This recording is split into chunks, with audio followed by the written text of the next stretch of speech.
La muerte de una joven de 22 años ha desatado una ola de indignación en Irán. Mujeres de todo el mundo protestan diariamente en las calles de Irán. La acusaron de infringir la ley que obliga a las mujeres a cubrirse el pelo. Su familia denuncia que hace un año no sabe absolutamente nada de ella.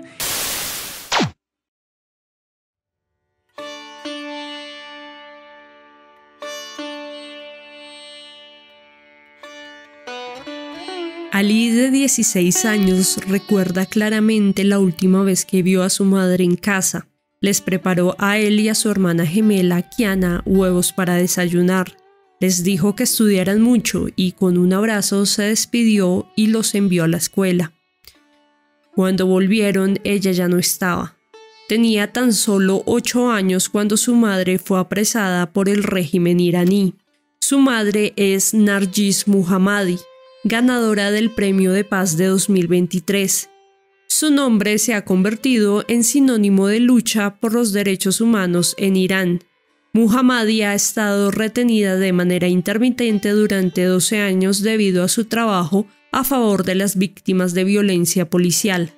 En julio de 2015, el gobierno iraní condenó a Mohammadi a 16 años de prisión, además de 154 latigazos por supuestos delitos relacionados con la difusión de propaganda en contra de los ayatolas y activismo en contra de la represión policial hacia las mujeres. El juicio fue injusto. Duró 5 minutos y Nargis no tuvo acceso a un abogado.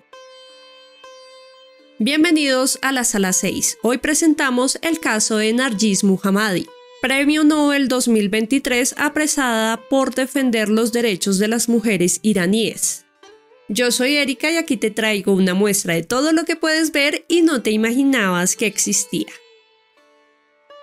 Nargis es la 19ª mujer en recibir un Premio Nobel de Paz. Nació en la ciudad de Zanjan, a 280 kilómetros al noreste de Teherán, en 1972, en el seno de una familia de agricultores. Mohammadi estudió física y trabajó como ingeniera, pero enfocó su carrera en el periodismo y pronto comenzó a colaborar con agrupaciones civiles en defensa de los derechos de las mujeres y las minorías. Esas inquietudes políticas la llevaron a unirse al Centro de Defensores de Derechos Humanos, grupo fundado por la abogada iraní Shirin Ebadi, centrado en la abolición de la pena de muerte. Su activismo le ha costado 13 detenciones y 5 condenas para un total de 31 años de prisión. Su marido, Taji Rahmani, a quien conoció a la par en su activismo, también fue preso político durante 14 años. Conoció a Mohammadi cuando ella asistía a una de sus clases clandestinas de historia contemporánea en 1995. Durante los últimos años ha tenido que ser padre y madre de sus gemelos ahora adolescentes. Rahmani vive exiliado en Francia con sus hijos, quienes no ven a su madre desde hace años. Tras el anuncio de su premio, la ONU y el Comité del Premio Nobel exigieron a Irán la liberación de Mohammadi, quien permanece encarcelada en la prisión de Evin en Teherán, debido al hostigamiento judicial y policial al que ha estado sometida durante años. Pero ni siquiera las celdas más oscuras de la tristemente célebre prisión de Evin en Teherán han aplastado su poderosa voz. En una grabación de audio al interior de la cárcel se escuchan cantos de mujeres con ella a la cabeza, que proclaman mujer, vida y libertad. Esta manifestación tuvo lugar en septiembre de 2022 por la muerte de Masha Jina Amini, una mujer kurdo-iraní de 22 años que falleció tras ser detenida y golpeada por la policía de la moral de Irán por no llevar correctamente el velo en su cabeza, lo que desencadenó grandes protestas. Varios centenares de manifestantes murieron y más de 20.000 personas fueron detenidas durante las manifestaciones que duraron varios meses. De allí surge el movimiento Mujer, Vida y Libertad, lema que es utilizado por los opositores de la República Islámica. Recientemente, el mundo ha sido testigo de lamentables acciones por parte de terroristas islámicos que promueven este tipo de represión.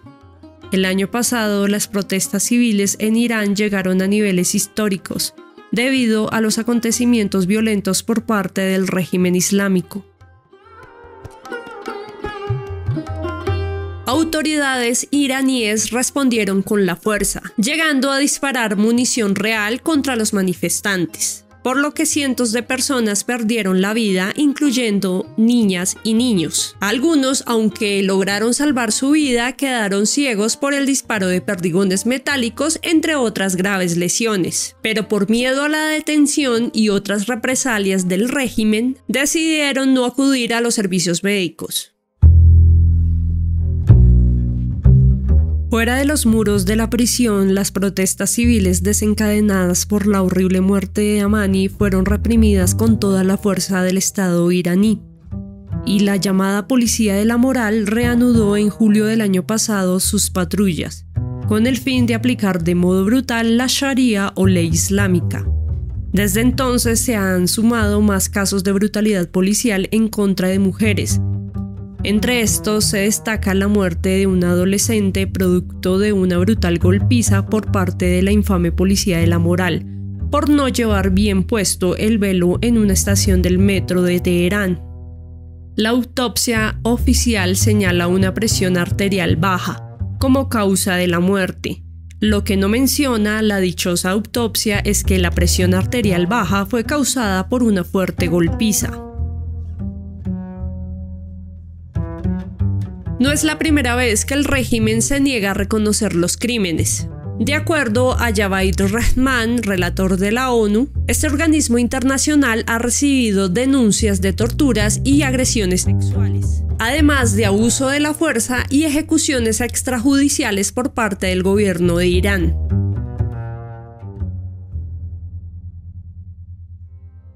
Mujeres y niñas siguen enfrentándose a violencia, enjuiciamientos, expulsión de la escuela o la universidad, pérdida del empleo, confiscación de bienes y otras sanciones por desafiar o simplemente incumplir de manera parcial las discriminatorias leyes sobre el uso del velo. La República Islámica de Irán mantiene un orden pseudodemocrático en el que el líder supremo, que ostenta el título de ayatolá, dirige y ordena tanto la actividad pública como la vida civil. Si bien se llevan a cabo elecciones para elegir tanto al presidente como a los miembros del parlamento, el ayatolá tiene la prerrogativa de suspender y reemplazar a cualquier funcionario público a su arbitrio. Por supuesto, la política y la sociedad iraní se organiza en torno a la llamada Sharia, o ley islámica, la cual relega a la mujer a un rol de sometimiento al varón. Esta estructura de Estado confesional fue diseñada por el primer líder supremo de Irán, el ayatolá Ruhollah Khomeini, un clérigo que estuvo exiliado y que se aprovechó de la creciente ola de indignación generalizada en contra del Shah Mohammad Reza Pahlavi y su monarquía, que era muy cercana a Occidente. Finalmente, la llamada Revolución Islámica derrocó a Reza Pahlavi y Khomeini creó un sistema híbrido para la nueva república, que consagró la religión musulmana como parte fundamental de la autoridad estatal. El líder supremo de Irán también es el comandante de las Fuerzas Armadas, entre las que se enlista el Cuerpo de Guardia Revolucionaria Islámica, una fuerza estatal que tiene el objetivo de proteger el sistema islámico, prevenir la interferencia extranjera y otras amenazas en contra de la ley islámica. Puede declarar la guerra y disponer de los prisioneros, y tiene la última palabra en todos los asuntos de seguridad nacional y aplicación de la Sharia. El presidente también está subordinado a los dictámenes del líder supremo, pero es el encargado de firmar tratados, supervisar el presupuesto y los servicios públicos, y de salubridad. Eso sí, a diferencia de otros presidentes en naciones democráticas, el presidente de Irán no tiene autoridad sobre la fuerza del Estado ni ninguna injerencia en la política de seguridad nacional. Su rol se limita exclusivamente al de administrador público.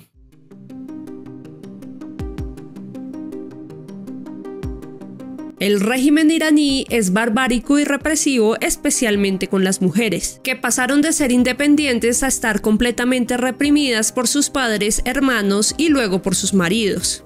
Las mujeres iraníes carecen completamente de cualquier derecho de autodeterminación.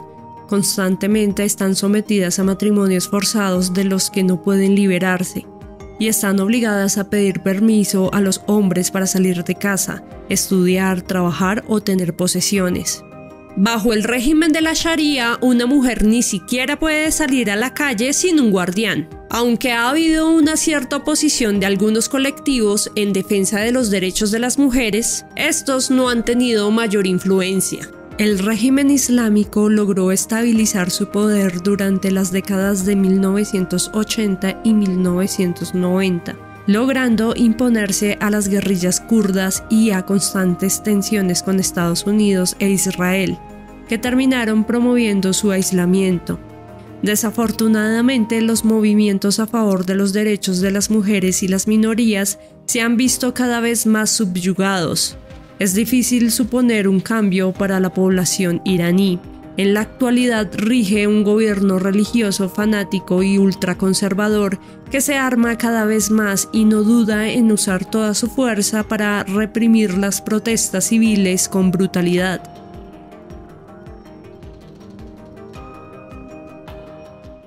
Nargis Mohammadi conoce bien el precio de hablar en público y denunciar estos temas. En agosto de 2022 se amplió nuevamente su condena por su continuo activismo dentro de la prisión, tras conceder una entrevista a los medios de comunicación occidentales y denunciar abiertamente las agresiones sexuales en la cárcel de Evin. Publicó su libro White Torture, o Tortura Blanca, en 2022. En el que relata los brutales métodos carcelarios de Irán a través de diferentes entrevistas con mujeres iraníes que se encuentran presas. Mohammadi desarrolla su campaña contra el aislamiento de 12 mujeres, incluida su propia historia. Algunas de estas mujeres provienen de diferentes orígenes y fueron encarceladas por supuestos delitos que la República Islámica considera supremamente graves, como ser miembro de la minoría religiosa Bahá'í o Sufí, convertirse al cristianismo, no apoyar los movimientos yihadistas o simplemente involucrarse en protestas y no usar el hijab. En estos momentos, los prisioneros iraníes, especialmente las mujeres, están siendo tratados con especial crueldad por el régimen de los ayatolás.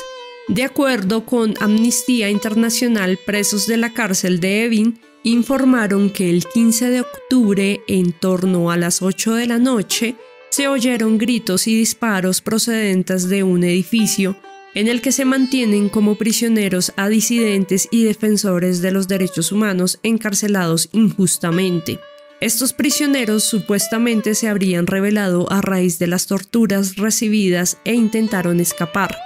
En respuesta, los guardias penitenciarios y la policía antidisturbios dispararon gas lacrimógeno y perdigones de metal en grandes cantidades contra ellos, frustrando la acometida.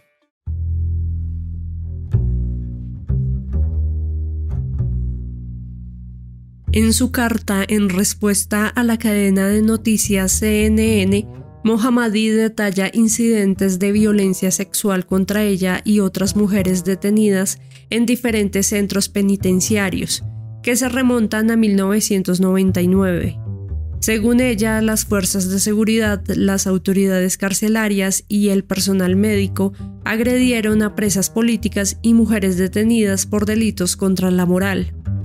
Los abusos se han venido incrementando desde las protestas que sacudieron a Irán en 2022, lo que ha llevado a calificar las prácticas represivas empleadas por la Guardia Revolucionaria Islámica como abusos sistemáticos. Las víctimas habían contado su experiencia en reuniones que mantuvieron con funcionarios que acudieron a la prisión de Qarchak para inspeccionarla, escribe Mohammadi. Dentro de los relatos sobresalen los de 2 mujeres que participaron en manifestaciones y luego fueron detenidas y agredidas sexualmente por los guardias revolucionarios. Una de ellas es Hannah, nombre falso por seguridad, una mujer de 20 años activista del movimiento estudiantil. Al entrar en prisión, Hannah presentó una denuncia ante las autoridades y denunció que tras ser detenida en la calle, la esposaron a la parte superior de un coche y fue abusada sexualmente por los policías de la moral. Hannah informa que los guardias eligen a las mujeres que más le atraen, luego cada guardia coge a una chica de su celda y la lleva a una sala más pequeña para abusar de ella. Este testimonio confirma que la llamada policía de la moral no solo detiene a las mujeres por incumplir la Sharia, sino que los agentes suelen abusar de su autoridad para detener de forma selectiva a mujeres y agredirlas sexualmente. Mohammadi visitó a otra mujer en la zona de cuarentena de la cárcel, con el pretexto de llevar comida a otra reclusa. Allí vieron una joven llena de moretones en el estómago, los brazos, las piernas y los muslos. El gobierno iraní ha negado las acusaciones generalizadas de agresiones sexuales contra detenidos, calificándolas de falsas e infundadas. Durante años, Mohammadi ha denunciado la violencia sexual contra las mujeres detenidas, rompiendo con los tabúes de una sociedad fanática. Por ello fue sancionada. Afirma: las mujeres que sufren acoso sexual se llenan de ira, miedo e inseguridad, pero cuando su feminidad se oculta y reprime por reivindicaciones ideológicas y religiosas, no solo están enfadadas y aterrorizadas, sino que también se sienten engañadas y manipuladas por el gobierno, dejando una cicatriz tan profunda en sus almas y mentes que será muy difícil recuperarse, y quizás no lo hagan del todo. Mohammadi lleva 18 meses sin poder hablar con su marido o sus hijos. Su marido, Tahir Rahmani, en una entrevista realizada por CNN, manifiesta estar en una constante incertidumbre, en un laberinto sin salida. Rahmani indica: cuando tu mujer y la persona más cercana a ti está en prisión, todos los días te despiertas preocupado por si oyes malas noticias. Rahmani y grupos de derechos humanos han expresado su preocupación por la salud de Mohammadi y su acceso a la atención médica después de que sufriera un ataque al corazón y se sometiera a una operación en el 2021. A pesar de las circunstancias, Tahir muestra con orgullo los prestigiosos premios internacionales que ha recibido en su nombre. Tiene una energía inagotable por la libertad y los derechos humanos, afirma orgulloso. Ali, al igual que su padre, se muestra decidido y dice que su madre debe seguir adelante por Irán y por nuestro futuro. Estoy orgulloso de mi madre, dice Ali. No siempre estuvo con nosotros, pero siempre que estuvo nos cuidó bien. Fue una buena madre y lo sigue siendo. Ahora he aceptado este tipo de vida. Cualquier tipo de sufrimiento que tenga que soportar no importa. Kiana, por otro lado, quiere a su mamá de vuelta. Cree que si traes un hijo al mundo, debes asumir la responsabilidad de criarlo. Sin embargo, Nargis vive cada día con el dolor de la separación de su familia. Es el peso del sacrificio que ha decidido aceptar, por el sueño de libertad que ha definido su vida. Nargis dice que el momento en que se despidió de Ali y Kiana fue tan doloroso como la vez que casi muere en el patio arbolado de Vin, cuando sufrió un infarto. Si miro la cárcel desde la ventana de mi corazón, para mi hija y mi hijo fui una extraña y perdí los mejores años de sus vidas, y lo que se fue nunca volverá. Pero estoy segura de que el mundo sin libertad, igualdad y paz no merece la pena vivirlo, ni siquiera verlo. He elegido no ver a mis hijos, ni siquiera oír sus voces, y ser la voz de las personas oprimidas, mujeres y niños de mi tierra, afirma. Las expresiones de desacuerdo por parte de la población son muestra de un sistema político religioso rígido, fanático y ultraconservador. Irán tiene una población de 85 millones, la mitad de ellos educados y abiertos al exterior. Son plenamente conscientes de lo extraño y anticuado que es su gobierno, y las manifestaciones son su respuesta. ¿Qué opinan de este caso? Déjenme aquí sus comentarios. Y si les gustó este video, no olviden darle like y suscribirse para más historias conmovedoras. No siendo más, por mi parte me despido. Yo soy Erika y recuerden que la verdad está allá afuera.